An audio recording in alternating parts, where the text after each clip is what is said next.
ആച്ചിൽ പോണത് വരെയും തിക്കും തിരക്കാണ്. നാച്ചിൽ പോയി കഴിഞ്ഞോ റെസ്റ്റ് ഉണ്ടോ? ബാ എന്തൊക്കെ പരിപാടി എന്നുള്ളത് നോക്കാം.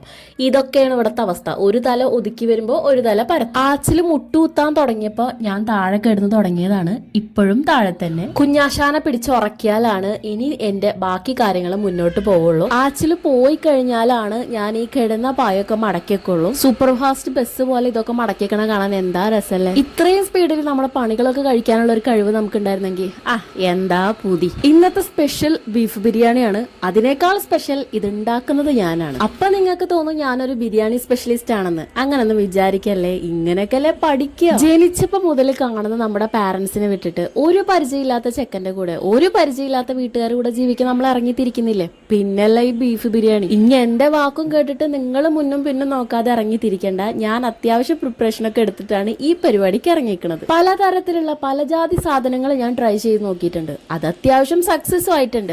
പക്ഷെ ബിരിയാണി ഉണ്ടാക്കാൻ മാത്രം എനിക്ക് ധൈര്യം വന്നിട്ടുണ്ടായിരുന്നില്ല. കാരണം വേറൊന്നല്ല, ബിരിയാണി ഏതോ വല്യങ്ങാണ്ട് കൊമ്പത്തെ സാധനം എന്നാണ് ഞാൻ വിചാരിച്ചിട്ടുണ്ടായിരുന്നത്. പക്ഷെ ഉണ്ടാക്കി നോക്കിയപ്പോഴല്ലേ മനസ്സിലായത് ഈ ബിരിയാണി പോട്ടിന്റെ ഉദ്ഘാടനം ഇന്ന് തന്നെ ആയിരുന്നു കേട്ടോ. എന്തെങ്കിലും ഒരു കാര്യം നടക്കണമെങ്കിൽ നമ്മളായിട്ട് കുറച്ചെങ്കിലും ഒരു എഫേർട്ട് ഇടണം. അങ്ങനെ ഞാനായിട്ട് കുറച്ച് എഫേർട്ട് ഇട്ട കാരണമാണ് എനിക്ക് ഇന്ന് ഈ ബീഫ് ബിരിയാണി ഉണ്ടാക്കാൻ പറ്റിയത്. ഇത്രയും പറഞ്ഞ സ്ഥിതിക്ക് അതിന്റെ ടേസ്റ്റിനെ കുറിച്ച് രണ്ട് വാക്ക് പറയണം. ഒരു ബിഗിനർ എന്ന നിലയ്ക്ക് അത്യാവശ്യം നല്ല റിസൾട്ട് കിട്ടിയിട്ടുണ്ടായിരുന്നു.